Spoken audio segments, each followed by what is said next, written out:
Bismillahirrahmanirrahim. Assalamualaikum warahmatullahi wabarakatuh. Eh, Alhamdulillah di pekan ini saya Jejen Jailani, mahasiswa pasca sarjana Universitas Sangga Buana (YPKP) Kota Bandung. Hari ini akan menyampaikan terkait review pertemuan 5 topik pada mata kuliah Grand Infrastruktur. Baik, Bismillahirrahmanirrahim. Di sini bab pendahuluan adalah merenungkan terkait latar belakang, yaitu merenungkan tentang global seperti perubahan iklim dalam urbanisasi yang pesat membuat saya sadar betapa kompleksnya permasalahan yang dihadapi masyarakat modern terutama di Indonesia. Banjir yang kian sering terjadi, polusi udara yang mengancam kesehatan, serta degradasi lingkungan menjadi pengingat bahwa sistem perkotaan kita masih jauh dari kata berkelanjutan. Mengenai konsep infrastruktur hijau membuka mata saya pada alternatif yang lebih holistik, integrasi elemen alam seperti taman, hutan kota dalam perencanaan perkotaan bukan hanya solusi teknis, tetapi juga langkah menuju ekosistem yang lebih seimbang. Ide ini terasa sangat relevan di tengah isu global seperti krisis iklim dan urbanisasi, namun penerapannya tidak selalu mulus. Contoh kasus di Pontianak dan Cina menjadi pengingat bahwa inovasi seperti green infrastruktur tetap memerlukan penyesuaian dan evaluasi terus-menerus. Saya merasa terinspirasi oleh fakta bahwa infrastruktur hijau bukan hanya solusi ekologis, tetapi juga alat yang mampu mendukung kesejahteraan sosial dan ekonomi.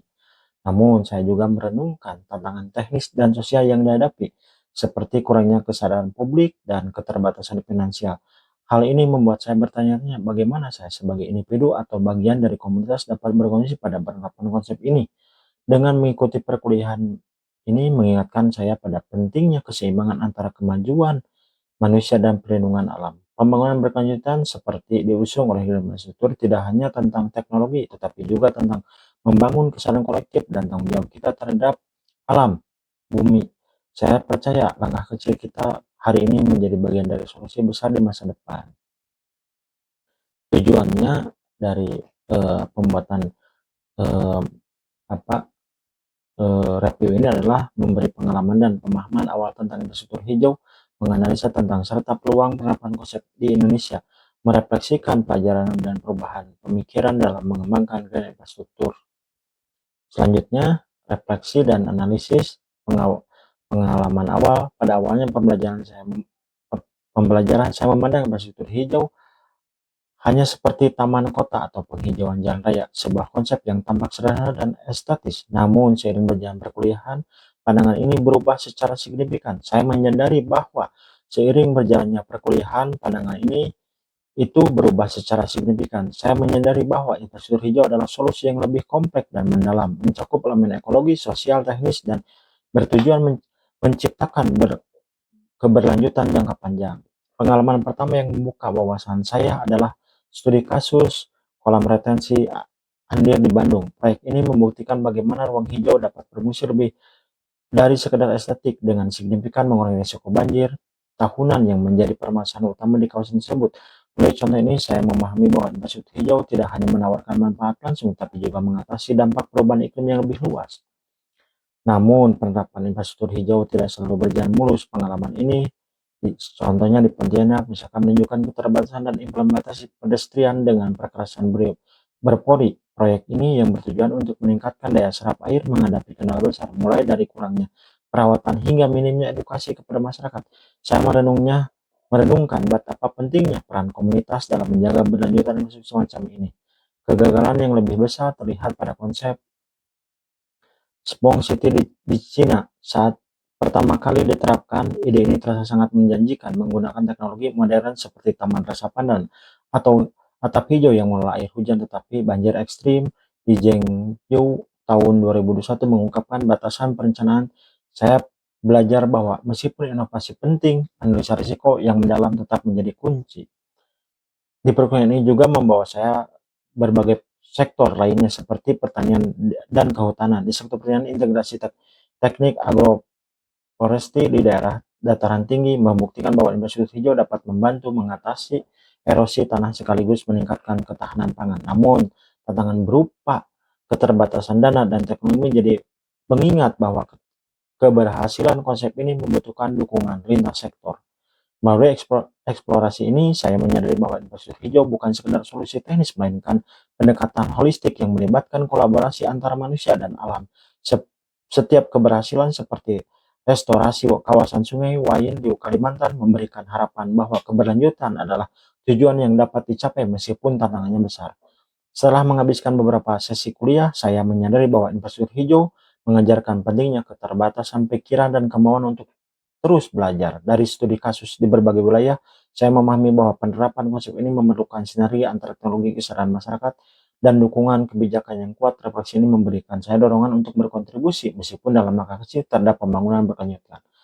Analisa kritikal selanjutnya, setelah mendalami lebih jauh, saya menemukan bahwa infrastruktur hijau memiliki 3 fungsi: ekologis, mengurangi risiko bencana seperti banjir, erosi melalui pengelolaan air; kemudian sosial, memberikan ruang publik yang dapat meningkatkan kualitas hidup masyarakat; ekonomi, mengurangi biaya pembangunan infrastruktur konvensional seperti drainase beton dengan solusi berbasis alam. Namun, implementasi Indonesia masih menghadapi berbagai kendala, di antaranya kesadaran masyarakat yang rendah, banyak yang belum memahami manfaat langsung infrastruktur hijau. Keterbatasan dana pendanaan seringkali menjadi hambatan utama, terutama di daerah dengan anggaran terbatas. Regulasi yang belum matang, regulasi yang ada belum cukup mendukung integrasi konsep ini dalam perencanaan tata kelola. Selanjutnya, analisa kritis menunjukkan bahwa keberhasilan infrastruktur hijau tidak hanya tergantung pada desain fisik, tetapi juga pada konteks lokal. Karakteristik geografi, sosial, dan ekonomi harus mempertimbangkan. Misalnya, Pontianak memiliki tanah yang rendah sehingga strategi serapan perlu dikombinasikan dengan kolam retensi. Perencanaan komprehensif Spong City gagal karena kurangnya analisa perubahan iklim. Infrastruktur harus mampu menghadapi skenario terburuk. Kolaborasi dan partisipasi keterlibatan masyarakat dalam perencanaan hijau sangat penting. Selanjutnya, topik yang ketiga, konsep yang belum matang. Banyak proyek infrastruktur hijau gagal karena desainnya tidak mempertimbangkan perubahan iklim ekstrim.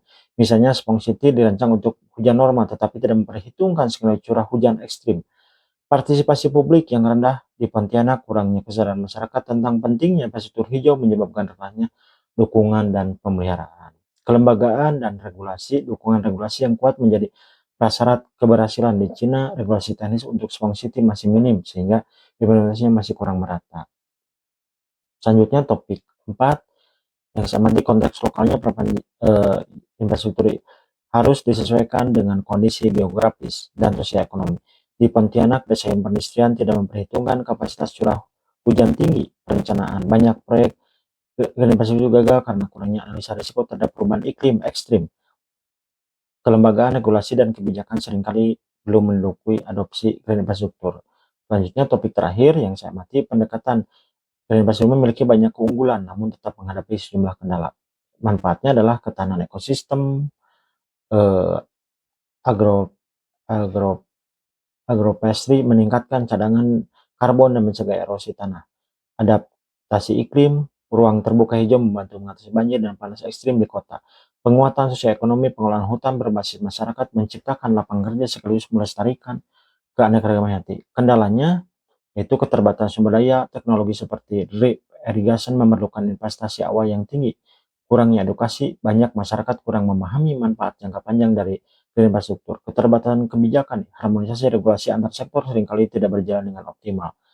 Pelajaran yang didapat dari dari 5 topik melalui diskusi dan pembelajaran yang berbagai kelompok, pandangan saya tentang infrastruktur hijau menjadi jauh lebih luas dan mendalam. Awalnya saya hanya melihat sebagai solusi lingkungan yang menarik secara estetis, tetapi ternyata konsep ini melibatkan pendekatan multidimensi yang kompleks. Saya semakin menyadari bahwa keberhasilan infrastruktur hijau memerlukan integrasi antara teknologi modern, desain alam, dan dukungan kebijakan yang solid.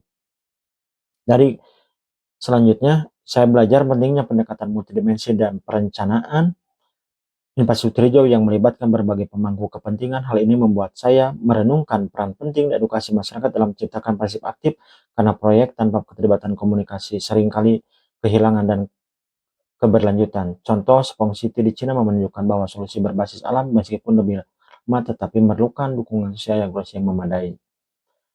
Selanjutnya, memberikan perspektif tentang perlunya integrasi teknologi modern dengan desain alam. Saya menyadari bahwa regulasi keberlanjutan harus menjadi fondasi kuat yang mendukung implementasi infrastruktur hijau, terutama dalam keberlanjutan harus menjadi fondasi kuat, terutama dalam menghadapi perubahan iklim. Pendekatan adaptif yang mempertimbangkan skenario ekstrim menjadi kunci untuk menciptakan sistem yang tangguh.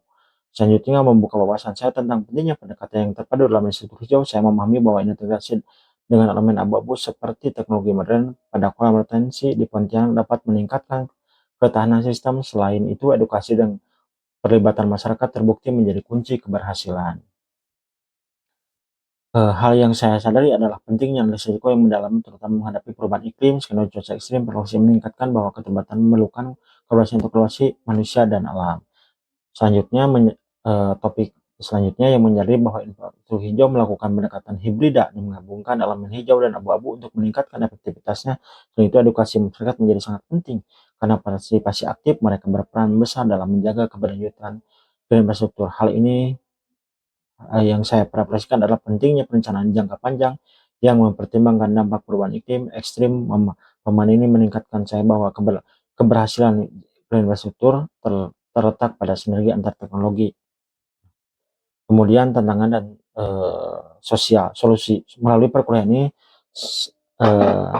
saya menyadari terhadap berbagai tantangan dan solusi penerapan infrastruktur hijau.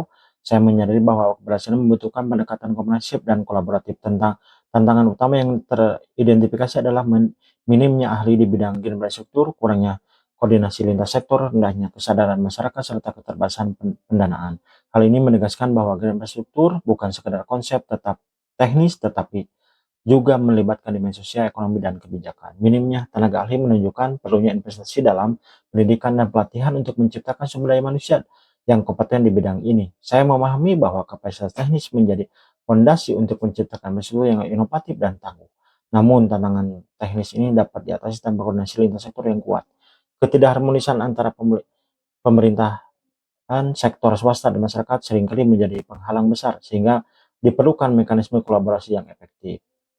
Salah satu solusi yang sangat relevan adalah kampanye edukatif publik. Saya menyadari bahwa kesadaran masyarakat tentang manfaat green infrastruktur masih sangat rendah. Kampanye yang dirancang dengan baik dan membantu masyarakat memahami pentingnya green infrastruktur, sekaligus mendorong mereka untuk terlibat secara aktif dalam perawatan dan keberlanjutan infrastruktur ini. Selain itu, keterlibatan komunikasi lokal dapat menciptakan rasa memiliki sehingga memperpanjang umur manfaat green infrastruktur. Keterbatasan pendanaan juga menjadi sangat penting. Saya belajar bahwa proyek green infrastruktur sering membutuhkan investasi awal yang besar, yang menjadi tantangan signifikan bagi pemerintah daerah komunitas dengan anggaran terbatas. Pendekatan seperti green bond dan skema kerja yang sama publik swasta memberikan peluang yang menjanjikan untuk mengatasi kendala ini.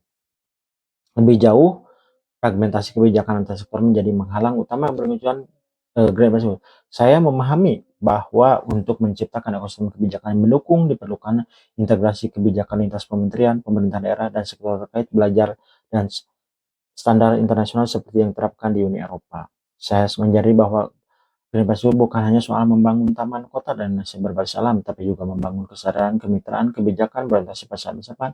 Dalam pelaksanaan infrastruktur, pendekatan hibrida yang menggabungkan elemen hijau dan abu-abu penting untuk menciptakan ketahanan.